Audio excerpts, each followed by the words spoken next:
అందరికీ నమస్తే అండి. భావ వ్యక్తీకరణ స్వేచ్ఛ పేరుతో సోషల్ మీడియాలో యూట్యూబ్, ఫేస్బుక్, ఇన్స్టా ఇటువంటి సోషల్ మీడియాలో కొంతమంది అసభ్యకర పదాలతో, అభ్యంతరకర పదాలతో దూషిస్తున్నారు. వ్యక్తిగతంగా కొంతమందిని టార్గెట్ చేసుకొని విపరీతంగా టార్గెట్ చేస్తున్నారు. ఇది ప్రభుత్వానికి ఇబ్బందికర అంశమే. అందుకు తాజా ఉదాహరణ ప్రశ్న రావణ్ ఉదంతమే తీసుకోండి. అలాగే తెలంగాణకు చెందిన జర్నలిస్ట్ కేవీఆర్ ఉదంతమే తీసుకోండి. ఇలా చాలామంది ఉన్నారు. అయితే దురదృష్టవశాత్తు పార్టీలు కూడా ఈ సోషల్ మీడియాలో ఇటువంటి పదాలను ఎంకరేజ్ చేయడం మానేయాలి. నేను ఎందుకు ఇప్పుడు చెప్తున్నానంటే, తెలుగుదేశం పార్టీ కూటమి ప్రభుత్వం ఈరోజు కేబినెట్ భేటీ జరిగింది.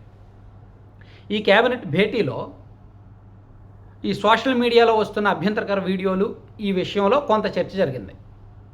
చాలామంది మంత్రులు సీఎం గారి దృష్టికి తీసుకువెళ్లారు. సీఎం గారు ఏం చెప్పారంటే, ఇమీడియట్గా డీజీపీ గారిని ఒక ప్రజెంటేషన్ అడిగితే డీజీపీ గారు అప్పటికే ఒక ప్రజెంటేషన్ రెడీ చేసుకున్నారు.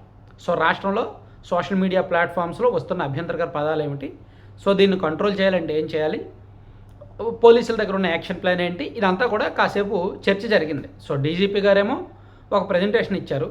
సోషల్ మీడియాను కంట్రోల్ చేయడానికి తన దగ్గర ఉన్న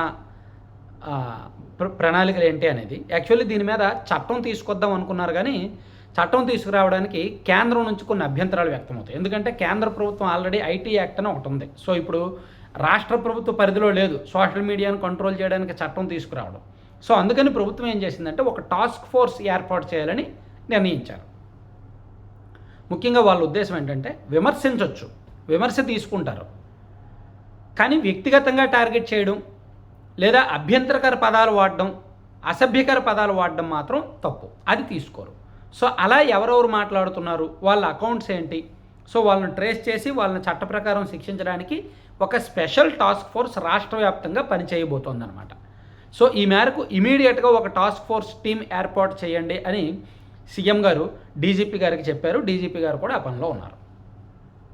ఇక్కడ నా వెర్షన్ నేనేం చెప్తానంటే, మంచిదే, సోషల్ మీడియాను కంట్రోల్ చేయడానికి ఒక టాస్క్ ఫోర్స్ తీసుకురావడం అనేది చాలా మంచిదే. ఒక రెగ్యులేటరీ వ్యవస్థ కూడా తీసుకురావాలనేది నేను ఇచ్చే సూచన.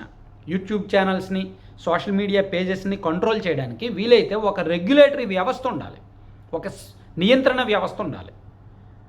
సో అలా ఉండడం వలన వీళ్ళు భయపడతారు అండ్ కొంత అకౌంటబిలిటీ ఉంటుంది. అది ఒకటి. అండ్ టాస్క్ ఫోర్స్ కూడా ఉండడం మంచిదే. అట్ ద సేమ్ టైం అధికారంలో ఉన్న పార్టీలు కూడా ఈ సోషల్ మీడియాలను ఎంకరేజ్ చేయడం ఆపేయాలి.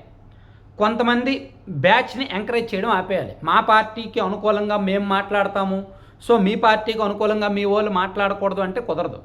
ఇక్కడ టీడీపీ కూటమి ప్రభుత్వం ఉంది కాబట్టి టీడీపీ జనసేన తరపున ఎవరైతే వీడియోలు చేస్తున్నారో వాళ్ళు కూడా ఇక మీదట అభ్యంతరకర పదాలు, అసభ్యకర పదాలు వాడకుండా చూసుకోవాలి. టీడీపీలో కొంతమంది ఉన్నారు కదా మాట్లాడేవాళ్ళు. ఒకప్పుడు వైసీపీ అధికారంలో ఉన్నప్పుడు బీవీఆర్ ఎంతగా మాట్లాడేవాడు, ఆయన బొబ్బూరు వెంగళరావు ఎంత దారుణంగా వైసీపీ వాళ్ళని ఉద్దేశించి మాట్లాడేవాడు. అతని థంబ్నెయిల్స్ కానీ, అతను మాట్లాడడం కానీ, ఆ తర్వాత సీమరాజా కావచ్చు, కిరా కార్పి లాంటి వాళ్ళు కావచ్చు. సో టీడీపీ కూడా కొంతమందిని అటువంటి వాళ్ళని తయారు చేసిందిగా, సోషల్ మీడియాలో మాట్లాడడానికి వెచ్చలవిడిగా వదిలేసిందిగా. సో ఇప్పుడు వాళ్ళ అధికారంలోకి వచ్చి వైసీపీకి సంబంధించిన సోషల్ మీడియా బ్యాచ్ అలా మాట్లాడేసరికి వీళ్ళకి ఆ పెయిన్ తెలుస్తుంది. ఆ పెయిన్ ఇప్పుడు వీళ్ళకి తెలుస్తుంది. గతంలో అంబటి రాంబాబు గారి మీద, రజనీ గారి మీద అండ్ కొంతమంది వైసీపీ నాయకుల మీద బీవీఆర్ ఎంత దారుణంగా మాట్లాడాడు, రజనీ గారిని ఉద్దేశించి ఎంత దారుణంగా మాట్లాడాడు.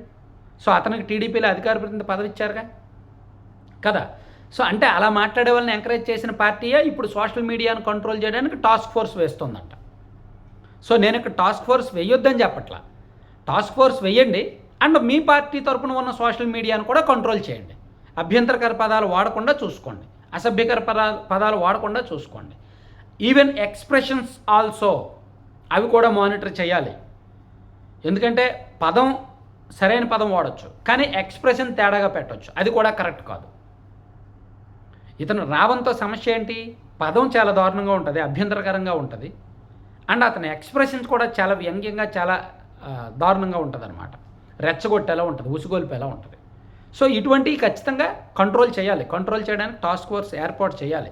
సో దానికి అధికారంలో ఉన్న పార్టీ బాధ్యత తీసుకొని, ఇదిగో మా తరపున మేము మా సోషల్ మీడియాను కంట్రోల్ చేసుకుంటున్నాం, మా వాళ్ళు ఎవరు మీ నాయకుల జోలికి రారు, మీ నాయకుల్లో ముఖ్యంగా మహిళా నాయకులు జోలికి రారు. సో మీరు కూడా అదే నియంత్రణ పాటించాలి.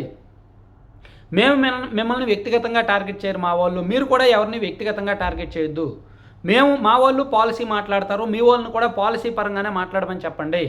విమర్శిస్తే విమర్శించవచ్చు, లేదా అభిప్రాయం చెప్పొచ్చు, పాలసీ మీద మాట్లాడవచ్చు, బట్ వ్యక్తిగత విమర్శలు చేయొద్దని చెప్పండి అని ఇక్కడ టీడీపీ కూడా స్వీయ నియంత్రణ పాటించి ఆ బాధ్యత తీసుకోవాలి, ఆ రెస్పాన్సిబిలిటీ తీసుకోవాలి. అధికారంలో ఉన్న వాళ్ళు ఫస్ట్ చూపించాలి, వాళ్ళ సోషల్ మీడియాలో పనిచేస్తున్న వాళ్ళని కంట్రోల్ చేయాలి. అప్పుడు వైసీపీ వాళ్ళు అలా కంట్రోల్ చేయకపోతే తోలు తీసేయాలి, తప్పు లేదు.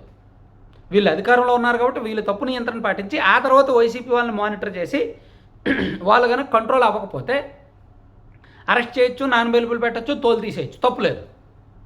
సో మీరేమంటారు? నేను చెప్పిన సూచన కరెక్ట్గానే ఉంటుంది కదా. రెండు వైపులు ఆ సంయమనం ఉండాలి, రెండు వైపులు ఆ మెచ్యూరిటీ ఉండాలి, రెండు వైపులు ఆ పరిపక్వత ఉండాలి. ఆ టాస్క్ ఫోర్స్ అనేది రెండు వైపులు బ్యాలెన్స్గా పనిచేయాలి, లేకపోతే మాత్రం మరోలా ఉంటుంది. Thank you.